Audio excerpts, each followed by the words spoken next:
Hey, Eddie here from Guitar Mastery Method.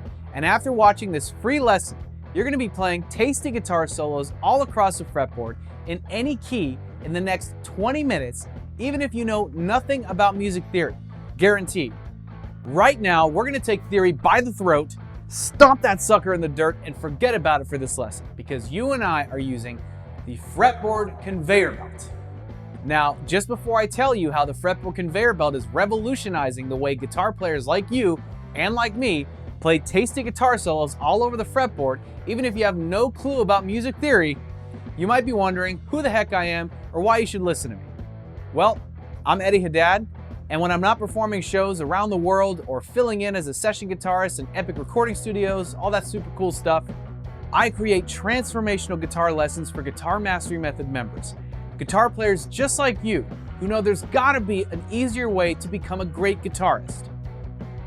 So you must know that with hundreds of thousands of happy guitar students around the world, it's safe to say that we give you the results you want. And I'm about to prove that to you in the next few moments with the Fretboard Conveyor Belt. You can be damn confident that after today's session, you're gonna be playing lead guitar in any key without learning a single guitar scale. In fact, I've never even seen what I'm sharing with you today taught anywhere else by any other guitar instructor.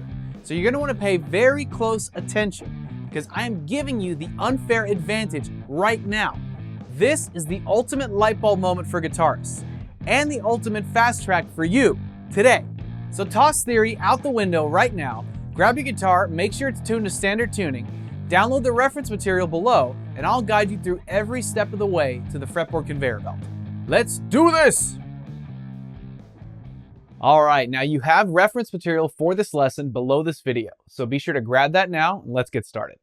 Now remember, the whole point of this lesson is to avoid theory. So I'm going to be showing you a concept that's going to get you soloing in any musical key without the use of music theory whatsoever. So the first thing that we're going to be doing is separating the 6 strings of our guitar into 2 string blocks, okay? So we're going to start with these first 2 strings, our low E and A strings, and then our middle 2 strings, the D and the G strings, and then finally the high 2 strings, the B and the high E strings. So just know that we're going to be using those 2 string blocks. Got it? And now that we have those, we're going to be playing some select notes within each 2 string block. So starting with the lower strings, we're going to be playing the 3rd fret and the 5th fret on the low E and A string. That's it. Just those 4 notes in that 2 string block. All you got to remember. Now in the middle block, we're going to be playing the 5th fret, 7th fret on both strings. So 5th fret, 7th fret on the D and the G strings, and those are the 4 notes in the middle block. And then in the higher block, we're going to be playing the 8th and 10th frets on the B and the high E string. So all together in each 2 string block, you have these notes.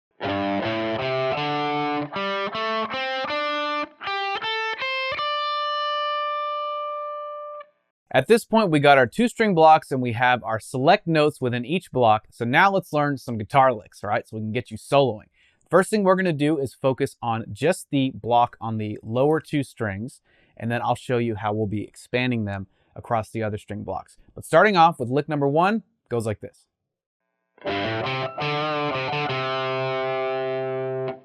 All right, so let's break it down. So the first thing we're doing is we're doing what's called a hammer-on from the 3rd fret of the low E string to the 5th fret. So what that is we're going to play the 3rd fret on the low E string, and then our 3rd finger is going to lay the hammer down on that 5th fret. And so that way you're just picking the string once, but you're essentially playing 2 notes. All right, so you got to let the kind of force from your 3rd finger here land on the string, so the note can sustain. Now you don't need to hit it too hard, just gently. There's a certain sweet spot where it's not too much pressure, just enough. All right, and then once we do that first hammer on, we're gonna catch the 3rd fret on the A string with our 1st finger, and then with our 3rd finger, we're gonna do what's called a full step bend. And then we're gonna release it. So what a full step bend is, if you don't already know, we're bending a full step, or in other words, the distance of 2 frets in pitch, right? So we're bending from this note to the pitch of this note. but in order to get it, we got to bend the string. Right? And it's only going to be a brief bend because it's going to be a bend and a release because we're going to bend it and then relax, right, on the bend, and it'll just release, you know, back to its original place, right? So we have, and then we're going to play the 3rd fret on the A string, then the 5th fret, and then back to the 3rd fret. We're going to give it a little vibrato. That was lick number 1, and here's lick number 2.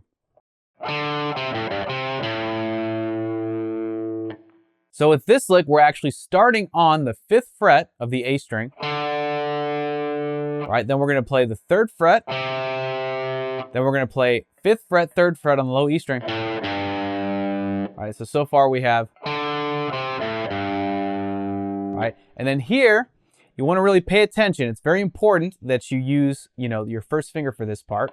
Because once you're landed on that 3rd fret on the low E string, we're going to be using that same finger to kind of roll over to the A string and play the 3rd fret there.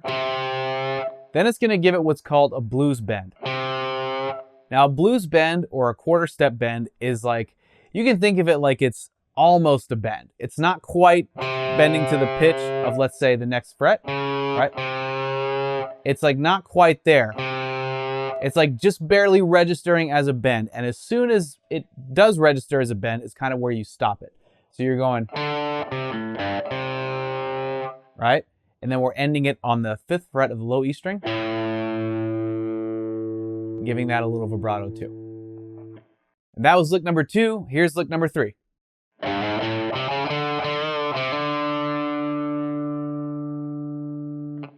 So with this one, we're taking some liberties with the kind of pocket of notes that we have available to us. What we're doing is we're going to be walking up from the 3rd fret, right, with our first finger. We play that. Then we play the 4th fret with our 2nd finger. And then we play the 5th fret with our 3rd finger. Then we're going to do the same thing on the A string. All right, 3rd fret, 4th fret, 5th fret. Then we're going to do yet another full step bend and release. And when you're doing these bends, especially starting on the A string, you want to bend downward, right? You don't want to bend up because you have more fretboard space, right? More range of motion bending this way. So you want to do, right, that whole step bend and release. And then we're going to do a hammer-on to conclude the lick, starting on the 3rd fret of the A string, and we're hammering on to the 5th fret.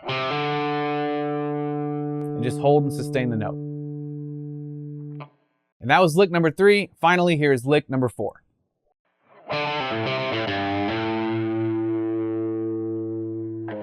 So with this lick, we're once again starting on the 5th fret of the A string, and we're going to be double picking it. So we're playing it twice.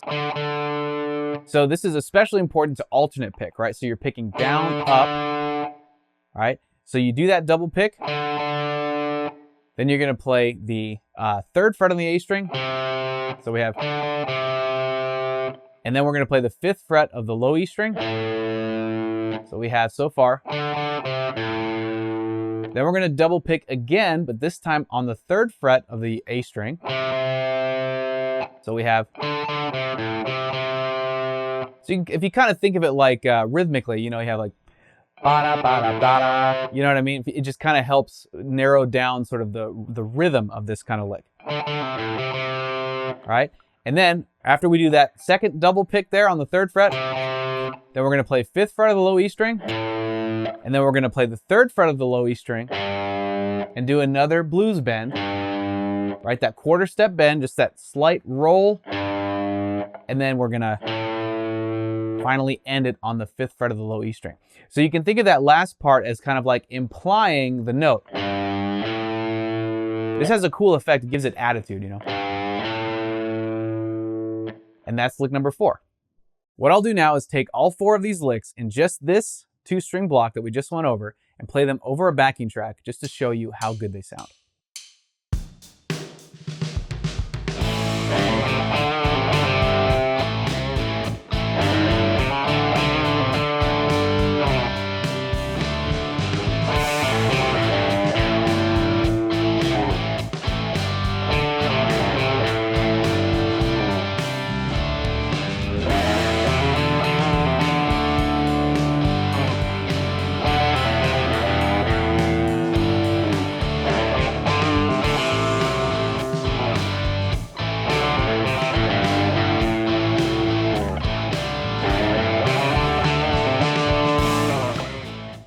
So right there, I was just playing the licks in no particular order, just kind of peppering them in where I felt like they would work, making sure to match up the timing of the track and everything. And they seemed to work. They worked great, and I was only playing in that 1 2-string block. So now imagine if we multiply those licks across the other 2-string blocks, just how many great guitar licks we're gonna have on hand to get you soloing right away over a backing track. So let me break down the licks for you in the other 2-string blocks. So starting with lick number 1 in the middle 2-string block here, we're going to be starting on the 5th fret of the D string, and we're going to do the hammer on to the 7th fret. All right, then we're playing the 5th fret on the G string here. Then we're doing that whole step bend, or that full step bend and release on the 7th fret of the G string. All right, and then we're playing 5, 7, 5. And just sustaining that with a little vibrato.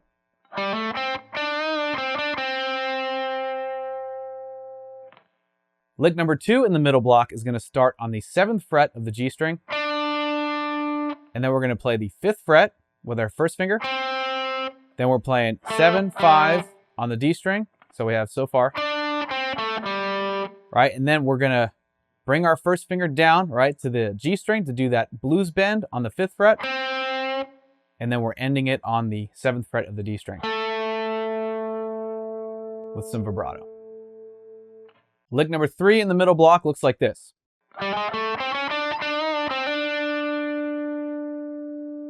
So we start on the 5th fret, right? You'll notice that we're all within that kind of like, it's just bordered by those 2 frets, right? The 5th and the 7th fret for this middle block.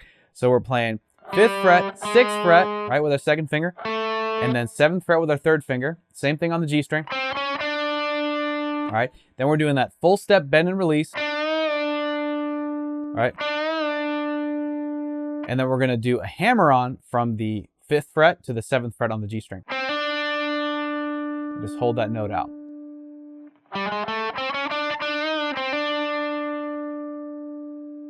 And that's lick number 3. Finally, lick number 4 in the middle block goes like this.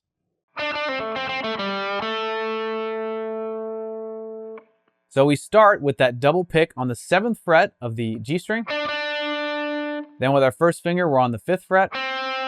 Then 7th fret on the D string with our third finger. And then another double pick on the G string, 5th fret. All right, then we're doing 7, then 5 on the D string. And then with that 5, we're doing that quarter step bend, right, that blues bend. And then concluding it on the 7th fret of the D string.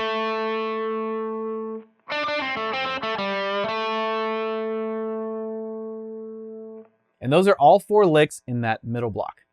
And before we go into the last 2-string block, just realize that we've just doubled those licks, essentially 2 for the price of 1 with each lick, right? We're playing the exact same lick in terms of the finger pattern, right? All that's different are the notes. We've just kind of moved them into a different position in a different 2-string block. The same thing's going to apply on the higher 2-string block, which means we're going to multiply them even more. Pretty cool, right? So let's tackle this top 2-string block here. Remember the 8th and 10th frets on the B and high E strings. All right, so lick number 1 starts with a hammer on from the 8th fret on the B string to the 10th fret. All right, and then we're going to play the 8th fret on the high E string. And then our third finger playing the 10th fret is going to do another full step bend and release. But this time, since we're at the edge of the fretboard, we're going to bend upwards, right? So we're going, all right, we're bending up as opposed to down this time. So we have, all right, then we play the 8th fret, and the 10th fret again, and the 8th fret again.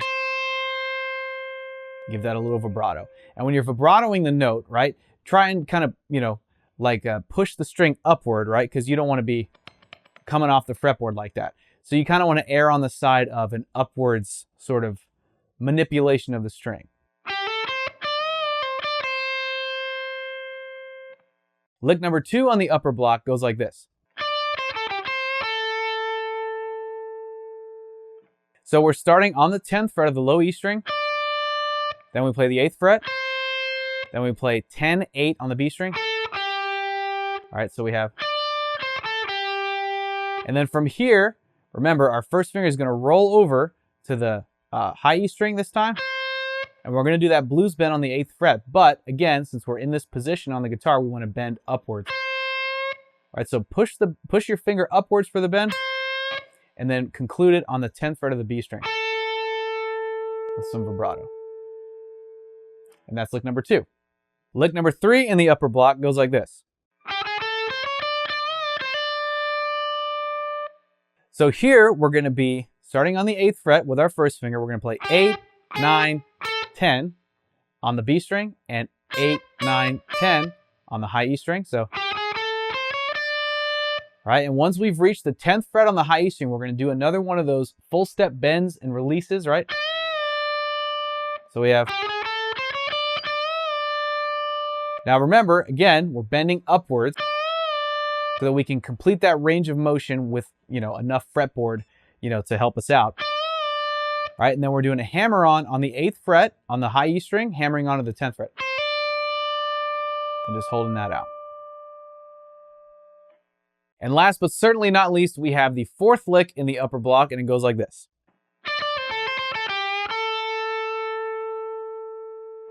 So with this one, we're starting on the 10th fret of the high E string, doing that double pick. All right, then we have 8th fret on the high E string, then 10th fret on the B string, and then back to 8th fret on the high E with the double pick. All right. All right, then we're playing 10th fret on the B string, and then we're doing that blues bend on the 8th fret of the B string to imply resolving it back on the 10th fret. So, and again, just even though we're on the B string here, just to err on the side of caution, just bend upwards. Just like that. By now, we have exponentially multiplied the amount of licks we have at our disposal that we can use over this backing track. And before I throw the backing track on, I'm just going to be playing just straight solo with no backing, just to show you how these 4 licks, when spanned across these 2-string blocks, give you a ton of options with soloing. Check it out.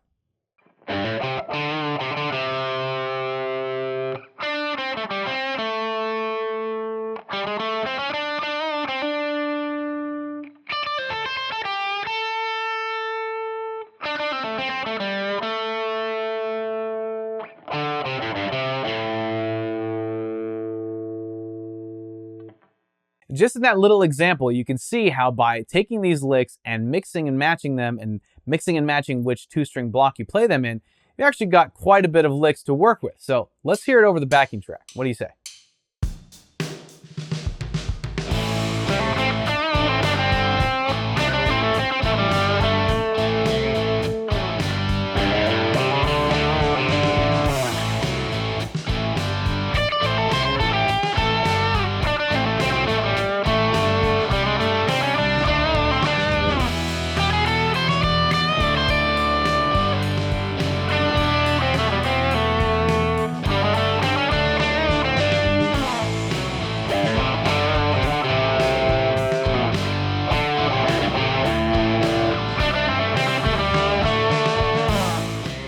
And right there, you see for yourself that by using these licks and the 2-string blocks and nothing else, that's some solid soloing you got going on, right?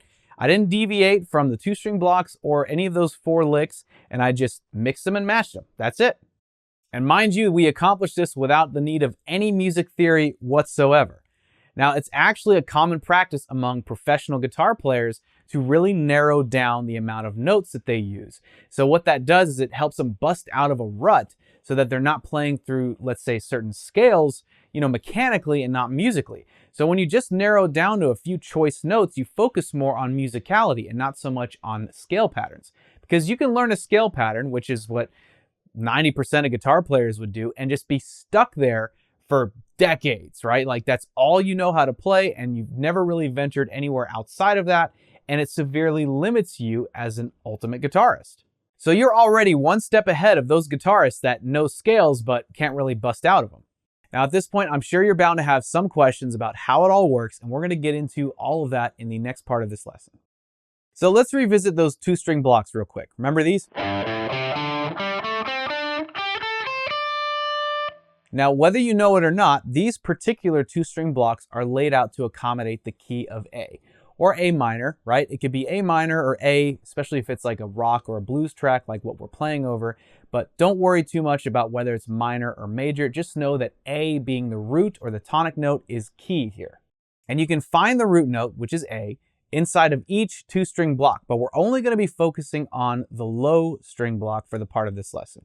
So this fret right here, the 5th fret with the two-string block, remember how we have 3, 5, 3, 5? This right here, the 5th fret, that's A. That's our root note.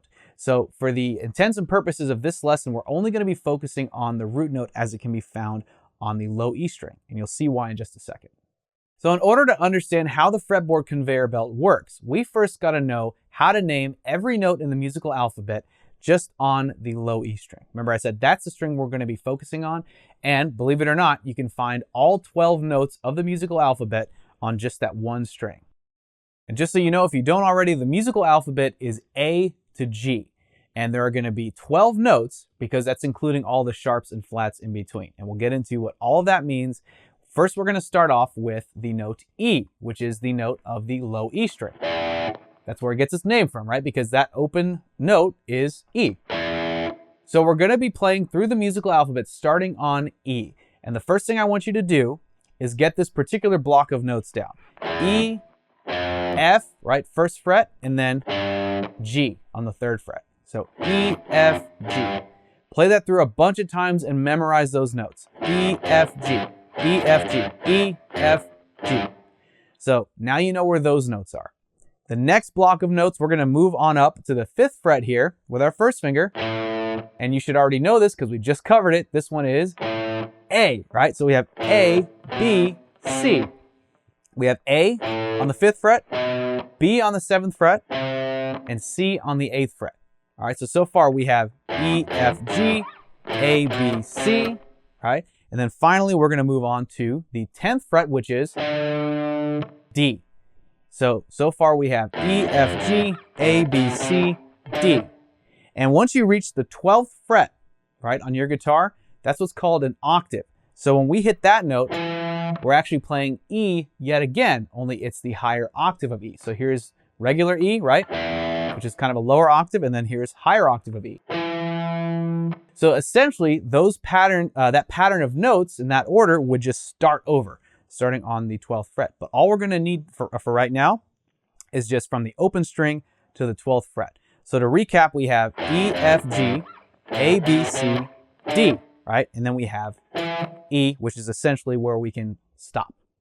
So those are our natural notes. Now let's talk about the sharps and flats. You may have noticed as we've gone through those little groups of notes to memorize the names of them, we've skipped a few, right? So for example, when we started here, E, F, we skipped this one and went straight to G. So this note right here is going to be one of those in-between notes, a sharp and or a flat.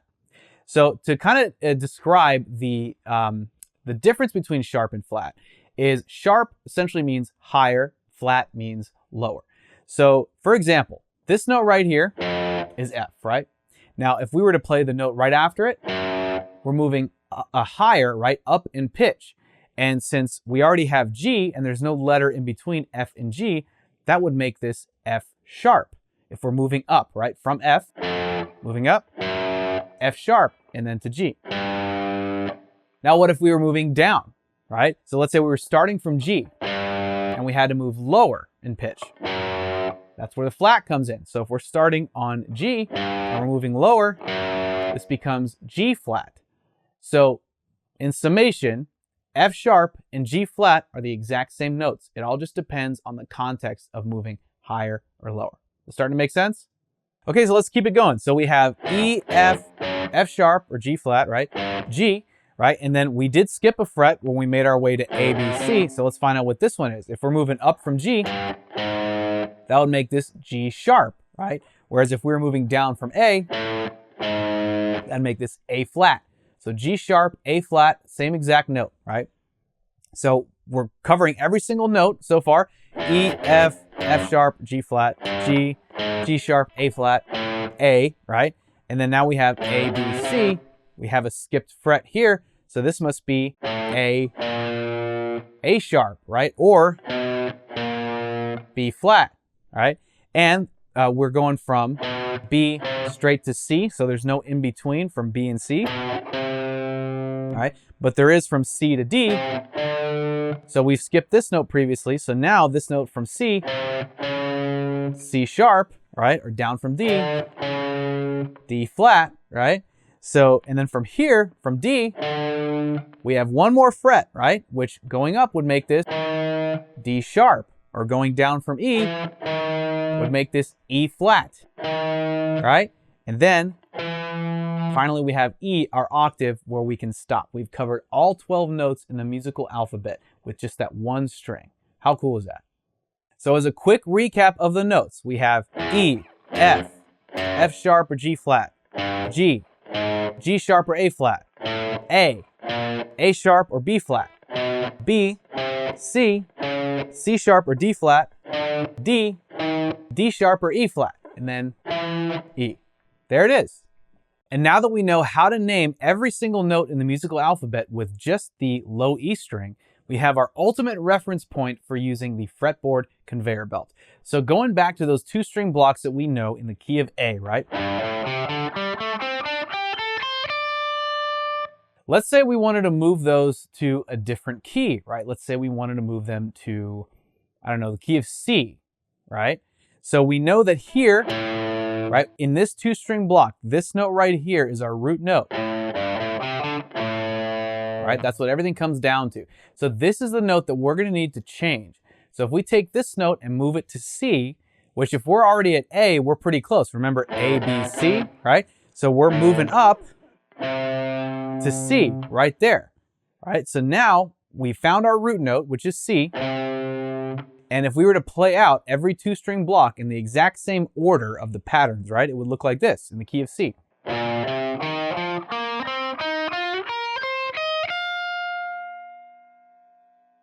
Isn't that crazy? So all we did is literally shift as if the fretboard were a conveyor belt, right? We shifted that exact same pattern and just played it out in that new key. And we can play those exact same licks that we just learned, but adapted to the new key.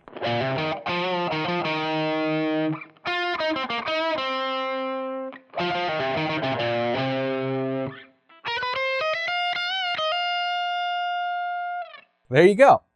So now that we found how to do this in the key of C, what do you say we play this to a backing track in the key of C?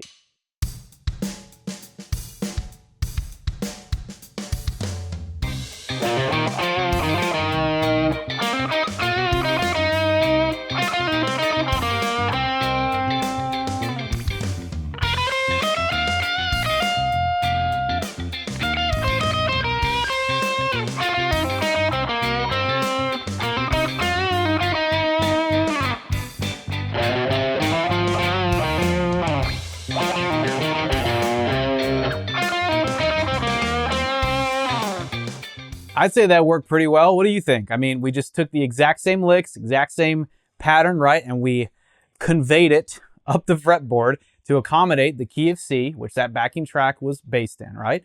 And it totally worked. I mean, we didn't really change anything other than just the position and where those 2 string blocks and those licks were played. Now, for good measure, why don't we pick another key? Why don't we do the key of E now? But what we'll do is, we're not going to play the low E. Reason for that is, as you saw, right, when we play through these 2 string blocks, there is a note that precedes, right, that's lower than the root note. So if we're on the, low E string, then can't really play anything lower. So let's try the E note on the 12th fret of the low E string here. So if we play out the 2 string block pattern with this being the root note, it'll look like this.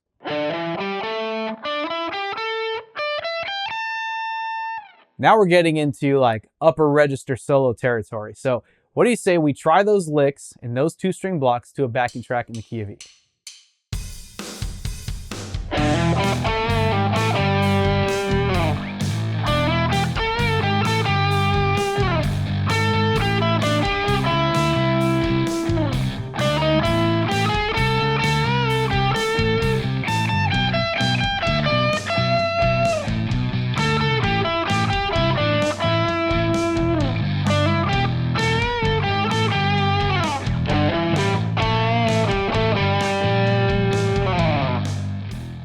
And there was another example. It worked perfectly well. Now, all I had to do was adjust the timing, and since that's kind of more of a grungier, kind of, groovier sort of hard rock track, I just had to slow down the licks a little bit, which might be good, so in order to really get used to those licks is to be able to play them a little slower. But working under that backing track, it really matched up with the groove and it sounded good, and literally playing the same order of notes, right? Just in a completely different key.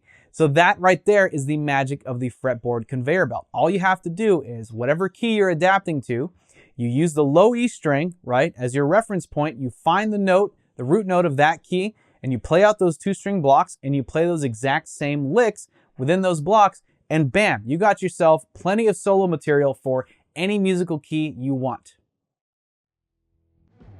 Man, that was a lot of fun, huh? I hope you've enjoyed that lesson as much as I enjoyed bringing it to you. Remember that below this video you have the reference material for this lesson. It covers the fretboard conveyor belt, it's got the tabs for all the licks that we just went through, and you got the links to download the jam tracks that we jammed along to as well. Now, although we left theory out of this one, we covered a hell of a lot here. And if you feel like that you've been drinking from a fire hose, I want you to know that it's okay. I wanted to make sure that you had a full understanding of the fretboard conveyor belt, even if that meant you're full to the brim with new information. And if you feel a little bit like that, here's what I want you to do. Take a break. Grab a coffee, maybe a beer, because you've earned it. Then you're going to want to come back here for round 2, because I guarantee you the second time through, you're going to pick up crucial tips and tactics that you totally would have missed going through it the first time. Now to recap, we've covered the steps to playing awesome lead guitar solos without music theory using the fretboard conveyor belt, and we also jammed those licks over the backing tracks. Now, if you have any questions over anything we've gone over today, just let me know in the comment section below and I'll answer you there as soon as I can. I really want to make sure you understand everything because it's a lot of fun and it's a total game changer for you when you start using it in your own playing.